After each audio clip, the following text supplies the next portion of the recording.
ஒரு சில விஷயங்கள் வந்து நம்ம ஒருத்தரை நம்ப மாட்டோம். பினாமியா போட்டா கூட நம்ம ஒரு சில விஷயங்கள ஒரு சிலர் நம்மளோட பாதுகாப்புக்காக வச்சுப்போம் இல்லைங்களா?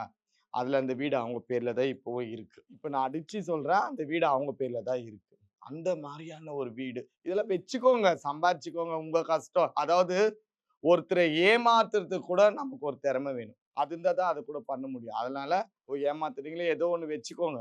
ஆனா நல்லவன்னு சொல்லாதீங்க. வேணாம். எனக்கு தெரிஞ்சு நாங்க பொழப்புக்கு போம்போது, இவங்க ஒரு 10 பசங்களோட ஒரு பெரிய அது என்னமோ கார் சொல்லுவாங்க. BMW என்னமோ. BMW. அது கூட ஒரு 10 பேர இட்டுன்னு வருவாங்க. அடியாட்களோட. நான் ப்ரூவ் பண்ணுவேன் இப்பவுமே.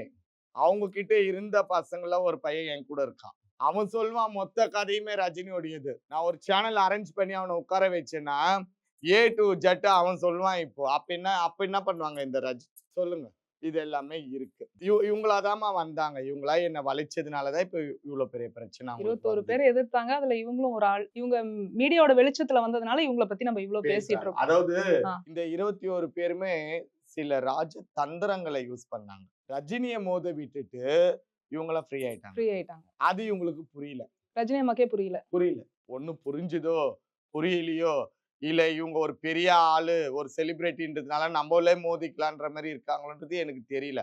ஆனா, இப்ப வரைக்குமே அந்த 21 பேர்ல நான் யாரெல்லாம் சொன்னேனோ, அவங்க யாருமே வாய தொறக்கல. அவங்களுக்கு சார்பா ரஜினி மட்டும் ஏன் பேசுறாங்கன்னு எனக்கு தெரியல. தெரியல. போட்டோம் எவ்வளோ தூரம் போதோ போட்டும்மா. எல்லாத்துக்குமே ஒரு முடிவு இருக்கு.